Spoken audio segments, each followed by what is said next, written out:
I'll start where the whole neighborhood woke up for real. The night Inspector Lila Martinez read federal violations in our clubhouse while the treasurer's hands shook around a gavel. He could barely lift the board. Took a vote. The red blazer finally slipped like a costume that stopped fitting, and the woman who locked me out of my own mailbox had to sit down. No more speeches, no more clipped smiles. Just the sound of paper doing what paper does when it's heavier than a person who thinks rules mean power. If you've ever had someone use the handbook like a weapon, you already know the taste of that air, thin and sweet, like the moment a tight strap snaps free. It didn't begin in a spotlight, though it began at 6:04 a.m. Gray light on wet pavement, me in scrubs after a night shift coffee, cooling on the mailbox ledge, while I tapped the 4 digits I'd used since the concrete cured. Beep. Denied. Thumb wipe, second try. Beep. Denied. I wasn't mad yet. Working respiratory will teach you to ration anger. But I was awake in a way caffeine doesn't buy. Across the cul-de-sac stood Marla Keating helmet hair sunglasses, when the sun wasn't even a rumor white SUV aimed at the curb like it paid the mortgage. Arms folded like an answer. Mailboxes were reprogrammed. She said, voice smooth as laminate. Submit a formal request in the portal to get your new code. Without notice, I said, because facts are my hobby. Security concerns, she said, like saying the words made it legal. I swallowed whatever comeback wanted to be clever.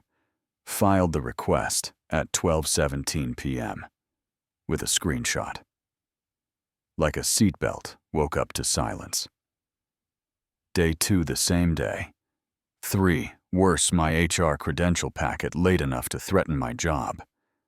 I stood there listening to a tiny beep inform me I was a citizen everywhere but the steel door in front of me. That's when I called the post office. I expected a shrug. Maybe hold music instead. I got a supervisor who didn't do euphemism. Sir, clusterbox access can only be changed by the assigned owner or authorized postal personnel, she said. Not by an HOA, and denying access to your mail is a federal issue. You know that feeling when the bottom drops, but something inside you clicks into place. Anger braided with relief. I got in my car, still in scrubs, and drove to the precinct. Sergeant Rick Halverson looked like a buzz cut that never retires. He flipped through my portal screenshots, the old bylaws, PDF I'd saved the day.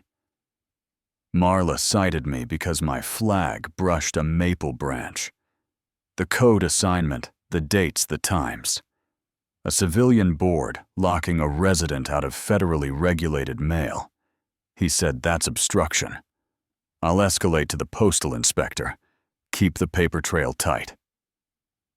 He slid a case number across the desk, and for the first time all week, I felt like I had weight on my side. Back home, I mounted a motion camera aimed at the cluster, then fell down the county website rabbit hole until I dug up the developer filing where a single paragraph said what needed saying in boring words that now felt like a lighthouse. Cluster boxes are federally assigned and maintained, not under HOA control. People always say, rules protect us, which is true if you're holding the right ones. By noon the next day, a knock, a badge Inspector Lila Martinez Postal Inspection Service, and we were at my kitchen table parsing a timeline with coffee rings and a drive full of footage. Every piece she touched got an evidence tag, suddenly as real as the breath I'd been measuring in other people all week. Looks like your HOA president assumed authority she doesn't have, she said, which is a calm way to say a storm is already on the map. That evening, I met attorney Dana Rios in a strip mall office where the lights stay on later than good manners. She read fast, asked, faster. Smiled once in a way that said, paperwork can be a blade if you sharpen it. We'll send a cease and desist file for injunctive relief, she said. The federal angle gives us leverage. They want a rule book, they'll get one. The next morning, a process server handed Marla an envelope, mid-power walk. She ripped it like she could tear out the middle. The tiny dog skittered. She spun back toward her house, dragging that leash like it owed her rent. By dinner time, my phone lit up with a number I didn't know. Mr. Mercer. My name is Priya Shah. My parents live on Teak Court. Someone said, you're challenging the mailbox situation. I told her I wasn't trying to be a hero. I was trying to get my mail. She told me about a snowflake magnet, and a decorum notice, and a fine, and then a code that didn't work. Medication that sat behind a steel door until she raised hell. Do you have copies, I asked, and she said every letter, every date, because some people keep a ledger when life stops being polite. 2 days later, at 3:41 p.m., a white postal van backed up to the cluster, and Inspector Martinez stepped out with another agent, and a case neighbors hovered at Hedges. Curiosity is a wind that lifts even quiet streets. Marla came fast down the sidewalk with that energy people get when they think volume is power. This is private property, she snapped. And Martinez didn't look up. Cluster boxes fall under federal jurisdiction. She said that we have reports of unauthorized tampering. We'll complete our inspection. Marla went the color of a tomato, pretending it's a cherry. And for the first time since I moved in, she didn't have a script. Just hands empty at her sides, while the panel opened, and the logs told a story without adjectives. That evening, I got an email stating what I already felt in my bones. Manual alterations, without documentation. Original assignments restored findings referred to the U.S. Attorney. I stared until the cursor blinked like it was breathing for me. Poured water stood in my kitchen. Tried not to grin. On the civil side, Dana filed interference with mail access, emotional distress, breach of duty, and the treasurer, Gordon Pike, a man who irons his lawn, scheduled an emergency meeting. Meanwhile, the porch fairy started dropping paper, a grocery bag from Mrs. Dolan with a spiral notebook, and 80 notices a spreadsheet her grandson made mapping code resets against dates people filed complaints or voted no. The pattern didn't whisper it. Yelled. Dana combed the HOA financials and stopped with a finger on 2 disbursements labeled security maintenance that matched code change clusters, but didn't match any vendor breathing on planet Earth. That afternoon, a sheriff's cruiser eased up to the clubhouse, and a deputy carried out a wireless keypad controller, like a dentist sets a tooth on a tray. Not dramatic, just final. A week later, discovery hit like a door you thought was locked, swinging all the way open. Emails, texts, internal portal messages. And there he was, the twist nobody expected to see, in writing a so-called consultant named Landon Pierce, a locksmith without a license, sending override instructions for the standard lock board. Marla forwarding them with the line implement before end of quarter. No paper trail. The inspectors got a warrant for Pierce's workshop. He flipped in record time, told them he installed a remote access feature so the board could change codes from a phone.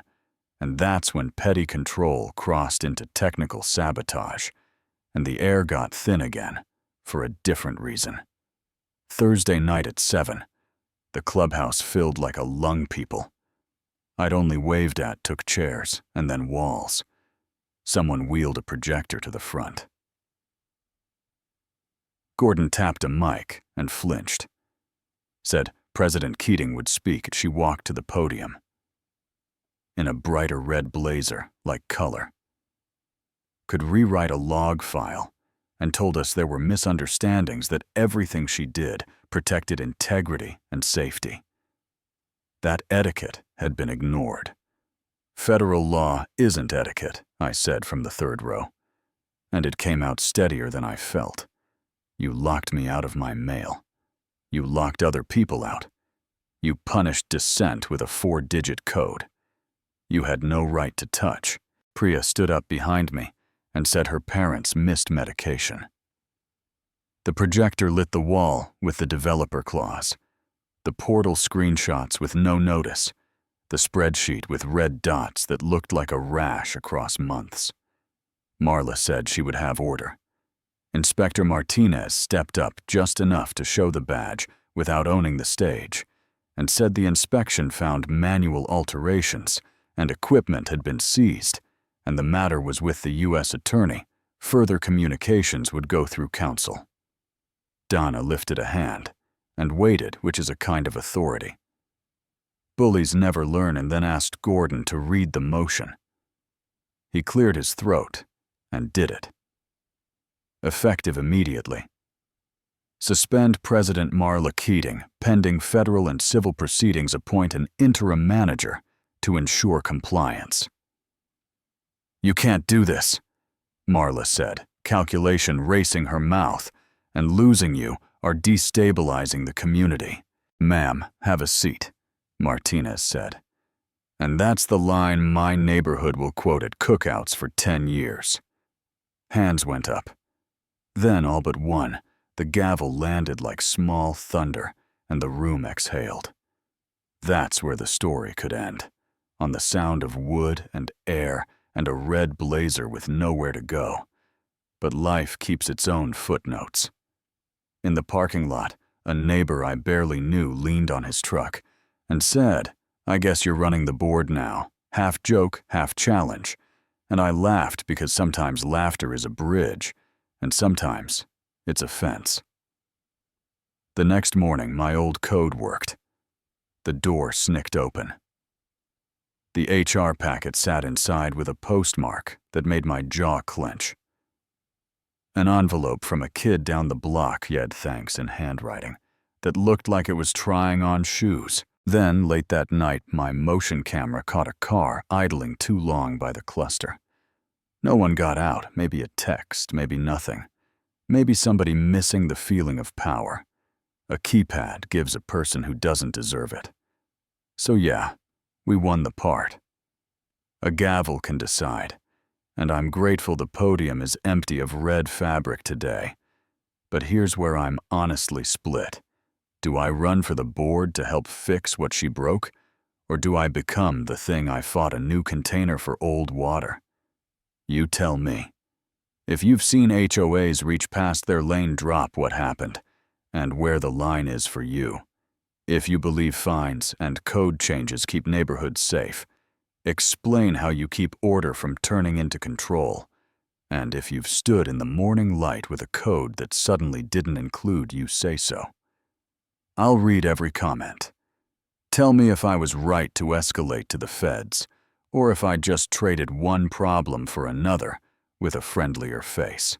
If you want more stories where rules meet real life and regular people push back, hit subscribe. Ring the bell, share this with someone who needs a little courage, and be blunt in the comments. Right, wrong, gray. What justice should look like when the handbook walks around with a human smile.